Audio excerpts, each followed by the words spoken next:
അസ്സലാമു അലൈക്കും, welcome to Asnas kitchen. അപ്പോൾ ഇന്ന് നക്ഷത്രപ്പത്തിരി മൈലാഞ്ചിക്കോഴി ഉണ്ടാക്കി നിങ്ങൾക്ക് കാണിച്ചു തരാം കേട്ടോ. അപ്പോൾ വേണ്ടവർ എന്തായാലും ഉണ്ടാക്കി നോക്കുക. ഇതിനായിട്ട് കഞ്ഞിക്കുർക്കയിലയില്ലേ, നമ്മളെ പനിക്കൂർക്ക എന്നൊക്കെ പറയും, അത് ഒരു 2 തണ്ടൊക്കെ എടുത്തുകൊണ്ട് വരിക. പിന്നെ അതുപോലെ തന്നെ പാലക് ചീര ഉണ്ടെങ്കിൽ അതെടുക്കാം കേട്ടോ. ഞാൻ എൻ്റെ വീട്ടിലുണ്ടായ ചീര ആയതുകൊണ്ട് അതാണ് എടുത്തിട്ടുള്ളത്. അപ്പോൾ വീട്ടിൽ ഉള്ള ചീര ഉണ്ടെന്നുണ്ടെങ്കിൽ അത് നല്ലതല്ലേ. അപ്പോൾ വീട്ടിലെ വിറ്റാമിൻസും കാര്യങ്ങളൊക്കെ നമ്മുടെ ശരീരത്തിൽ എത്തുകയും ചെയ്യും. അപ്പോൾ ഞാൻ ആദ്യം തന്നെ ഒരു ചെറിയ പോട്ട് എടുത്തിട്ടുണ്ട്. അതിലേക്ക് കഞ്ഞിക്കുർക്കയിലയും നമ്മുടെ ചീര ഇലയും നന്നായിട്ട് കഴുകി വൃത്തിയാക്കിയതിന് ശേഷം ഓരോ ഇലയായിട്ട് ഇതിൽ ഇട്ട് കൊടുക്കണം.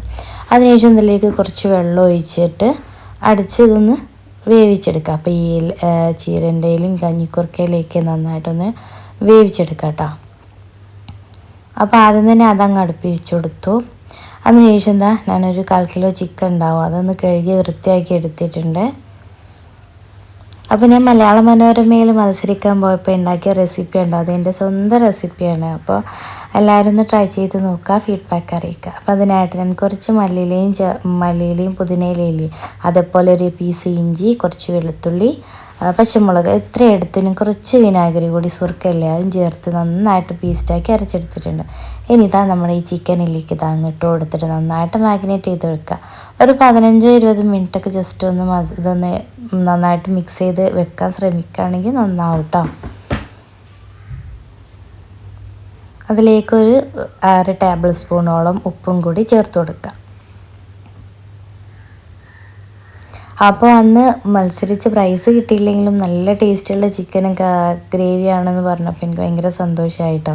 അപ്പോൾ ഇതുപോലെ ഉണ്ടാക്കി നോക്കിയവർ എന്നോട് പറഞ്ഞിട്ടുണ്ട്, നമുക്ക് അടുത്ത ആൾക്കാർ ഉണ്ടാക്കി നോക്കിയിട്ടുണ്ട് കേട്ടോ. അപ്പോൾ ഒരു ഫീഡ്ബാക്ക് പറഞ്ഞു നല്ല ടേസ്റ്റ് ഉണ്ടായിരുന്നു എന്നിട്ടോ. അപ്പോൾ അതുകൊണ്ടാണ് ഞാൻ ഈ റെസിപ്പി നിങ്ങളെ മുന്നിൽ ഷെയർ ചെയ്യുന്നത്. അപ്പോൾ ഞാൻ ഇതുപോലെ നന്നായിട്ട് മാഗ്നേറ്റ് ചെയ്ത് വെച്ചു. അതിന് ശേഷം ഞാൻ നമ്മൾ ഒരു ഫ്രൈ പാൻ അടുപ്പിൽ വെച്ച് കൊടുത്തു. അപ്പോൾ ഞാനൊരു സവാള, പിന്നെ അതുപോലെ തന്നെ ഒരു 1.5 തക്കാളി, കുറച്ച് കറിവേപ്പില ഇത്രയും ഞാൻ റെഡിയാക്കി എടുത്തിട്ടുണ്ട്. ഇനി നമുക്ക് ഫ്രൈ പാനിലേക്ക് ഒരല്പം ഒരു 1.5 ടേബിൾ സ്പൂണോളം വെളിച്ചെണ്ണ അങ്ങോട്ട് ഒഴിച്ച് കൊടുക്കുക. ഇനി വെളിച്ചെണ്ണ നന്നായിട്ട് ചൂടായി വരുമ്പോൾ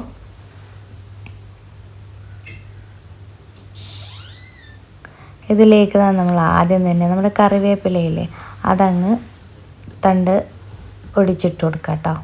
ആ കറിവേപ്പില ഒന്ന് ജസ്റ്റ് ഒന്ന് ചൂടായി വരുമ്പോൾ അതിലേക്ക് നമ്മുടെ സവാളയും തക്കാളിയും ഇട്ട് കൊടുക്കുക. പിന്നെ വേറെ കാര്യം, നമ്മൾ പച്ചക്കുരുമുളക് ഉണ്ടെന്നുണ്ടെങ്കിൽ അത് ചേർത്ത് കൊടുക്കുമ്പോൾ നന്നായിട്ട് ടേസ്റ്റ് ആയിരിക്കും കേട്ടോ. ഇപ്പോൾ പച്ചക്കുരുമുളകിൻ്റെ സീസണല്ല എൻ്റെ വീട്ടിൽ, അതുകൊണ്ട് ഒക്കെ ഉണങ്ങിയിട്ടുണ്ട്, അതുകൊണ്ട് അതില്ല. അതുകൊണ്ട് കുരുമുളക് പൊടിയാണ് ഞാനിതിൽ ചേർത്ത് കൊടുക്കുന്നത് കേട്ടോ. അപ്പോൾ ഇപ്പം നമ്മൾ ഈ ഉള്ളിയും തക്കാളിയൊക്കെ ഒന്ന് നന്നായിട്ട് വാട്ടിയെടുക്കാം. ജസ്റ്റ് ഒന്ന് അടച്ച് വെച്ച് വാടി നന്നായിട്ട് ആ പച്ചമണമൊക്കെ പോയി നന്നായിട്ട് വാടി വരണം കേട്ടോ. അപ്പോൾ ഇത് നല്ല ടേസ്റ്റി ആയിട്ടുള്ള റെസിപ്പിയാണ്. അപ്പോൾ എല്ലാവരും ഒന്ന് ട്രൈ ചെയ്ത് നോക്കുക. ഞാൻ ശരിക്കും പറഞ്ഞാൽ അതിലൊരു ഗീ റൈസിലേക്കും അതുപോലെ നെയ്പ്പത്തലിലേക്കൊക്കെ നല്ല ടേസ്റ്റ്. അതുപോലെ ഈ ഒരു മസാല വെച്ചിട്ട് ബിരിയാണി ഉണ്ടാക്കി നോക്കിയാൽ അതും സക്സസ് ആയിട്ടോ. അപ്പോൾ അടിപൊളി ടേസ്റ്റ് തന്നെയായിരുന്നു. അതായത് ആ ഒരു മസാല ഫില്ലിങ്ങിലേക്ക് നമ്മൾ ബിരിയാണി റൈസ് ഊറ്റി കുറച്ച് ഗരം മസാല മുകളിൽ ഇട്ട് കൊടുത്തു. അതുപോലെ നെയ്യും ഒക്കെ വാട്ടിയിട്ട് ഇട്ട് കൊടുത്തു, നമ്മൾ ബിരിയാണി ഇങ്ങനെ ചെയ്യുന്ന പോലെ തന്നെ. ഇപ്പോൾ ഉള്ളിയും തക്കാളിയൊക്കെ നന്നായിട്ട് വാടി വന്നപ്പോൾ ഞാനിത് നമ്മളെ ചിക്കൻ അങ്ങ് ആ മസാലക്കൂട്ട് ഒരുമിച്ച് അങ്ങ് ഒഴിച്ചു കൊടുത്തു. എന്നിട്ട് നന്നായിട്ടൊന്ന് മിക്സ് ചെയ്തതിന് ശേഷം അടച്ച് വെച്ച് ഒരു 15 മിനിറ്റ് മീഡിയം ഫ്ലെയിമിലിട്ട് കുക്ക് ചെയ്തെടുക്കുക. അതിനുശേഷം ഒരു ടേബിൾ സ്പൂണോളം ഒരു 1-1.5 ടേബിൾ സ്പൂണൊക്കെ ചേർക്കാം കേട്ടോ ഗരം മസാലയും, ഒരു 1/4 ടേബിൾ സ്പൂണോളം തന്നെ കുരുമുളക് പൊടിയും ചേർത്ത് കൊടുക്കുക. ഇനി നിങ്ങൾ പച്ചക്കുരുമുളകാണ് ചേർത്ത് കൊടുക്കുന്നുണ്ടെങ്കിൽ ഈ കുരുമുളക് പൊടി ചേർത്ത് കൊടുക്കണ്ട കേട്ടോ. അത് നമ്മുടെ നേരത്തെ നമ്മൾ അരച്ചില്ല, മല്ലിച്ചപ്പും ഇഞ്ചിയും ഒക്കെ ആ ഒരു കൂട്ടത്തിൽ അരച്ചെടുക്കുക. പിന്നെ ഞാൻ ഇതിലേക്ക് ഒരു 2 ടേബിൾ സ്പൂണോളം മല്ലിപ്പൊടിയും കൂടി ചേർത്ത് കൊടുക്കുന്നുണ്ട്. അതേപോലെ തന്നെ ഒരു ടേബിൾ സ്പൂണിൻ്റെ അടുത്ത കുരുമുളക് പൊടിയും ഇത്രയും ചേർത്ത് കൊടുത്തിട്ട് നന്നായിട്ടൊന്ന് മിക്സ് ചെയ്ത് കൊടുക്കുക. എന്നിട്ട് അടച്ച് വെച്ച് ഒരു 15 മിനിറ്റ് കുക്ക് ചെയ്തെടുക്കുക. അപ്പോൾ അതാ 15 മിനിറ്റ് മീഡിയം ഫ്ലെയിമിൽ കുക്ക് ചെയ്തെടുത്തപ്പോൾ അത് നന്നായിട്ട് തിളച്ച് നമ്മളെ ചിക്കനൊക്കെ വെന്ത് റെഡിയായി വന്നിട്ടുണ്ട്. പിന്നെ വേറെ കാര്യമുണ്ട്, ഈ ചിക്കൻ ഇങ്ങനെ ചെയ്യാതെ നമ്മൾ വേണമെന്നുണ്ടെങ്കിൽ ആ മസാല കൂട്ടുന്നതിൽ നമ്മൾ ഫസ്റ്റ് തന്നെ മാഗ്നേറ്റ് ചെയ്ത് അതിൽ നിന്നെടുത്ത് ഷാലോ ഫ്രൈ ചെയ്തതിന് ശേഷം വേണമെന്നുണ്ടെങ്കിലും ചെയ്തെടുക്കാം കേട്ടോ. ഇപ്പോൾ ഇതുപോലെ ചെയ്തെടുത്താലും നല്ല ടേസ്റ്റാണ്. ഇപ്പം നമ്മുടെ ചീരൻ്റെ ഇലയും കഞ്ഞിക്കുർക്കയിലയും നന്നായിട്ട് മിക്സിയിൽ അരച്ചതായി ഇതുപോലെ പേസ്റ്റാക്കി എടുക്കുക. ഇനി ഇതങ്ങ് ഇതിലേക്ക് ചേർത്ത് കൊടുക്കുക. ഇനി നന്നായിട്ടൊന്ന് ലോ ഫ്ലെയിമിലിട്ട് കുക്ക് ചെയ്തെടുക്കുക കേട്ടോ. അപ്പോൾ ഈ ഒരു ചീരയിൽ ഈ ഇലയുടെയൊക്കെ ഒരു പച്ചമണം മാറുന്ന വരെ ഒന്ന് ജസ്റ്റ് ഒന്ന് മീഡിയം ഫ്ലെയിമിലിട്ടൊന്ന് കുക്ക് ചെയ്തെടുക്കുക.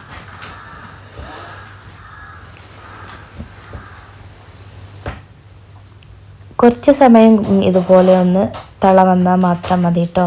അപ്പോൾ ഇനി ഇതിലേക്കുള്ള ഉപ്പുണ്ടോ ഒക്കെ ഒന്ന് നോക്കിയതിന് ശേഷം ഇതിലേക്ക് ആവശ്യത്തിനുള്ള ഉപ്പും കൂടി ചേർത്ത് കൊടുക്കണം കേട്ടോ. ഇനി വേണ്ടത് നല്ല കട്ടിയുള്ള തേങ്ങാപ്പാൽ, ഒരു മുറി തേങ്ങാപ്പാൽ നല്ല കട്ടിയുള്ള തേങ്ങാപ്പാൽ അങ്ങ് ഇതിലേക്ക് ഒഴിച്ചു കൊടുക്കാം.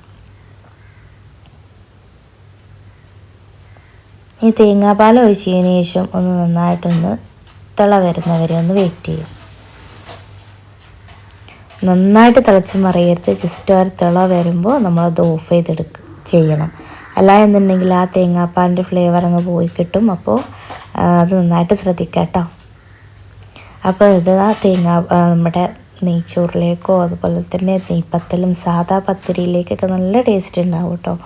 അപ്പോൾ എന്തായാലും ഒന്ന് ട്രൈ ചെയ്യുക. ഇനി ഞാൻ ഒരു കൈപ്പിടി നമ്മുടെ അണ്ടിപ്പരിപ്പിലേക്ക് അത് കാഷ്യൂ ഒന്ന് കുതിർത്തെടുത്ത് അതും അരച്ചെടുത്ത് ഈ ഒരു മിക്സും കൂടി ഇതിലേക്ക് ചേർത്ത് കൊടുക്കുന്നുണ്ട്. അപ്പോൾ നേരത്തെ കുതിർത്തെടുക്കുക കേട്ടോ കാഷ്യൂ. അപ്പോൾ അണ്ടിപ്പരിപ്പ് നന്നായിട്ട് അരച്ചെടുക്കും വേണം. ഇതിലേക്ക് ആവശ്യത്തിനുള്ള ഉപ്പും ചേർത്തിട്ട് നന്നായിട്ടൊന്ന് മിക്സ് ചെയ്ത് കൊടുക്കുക.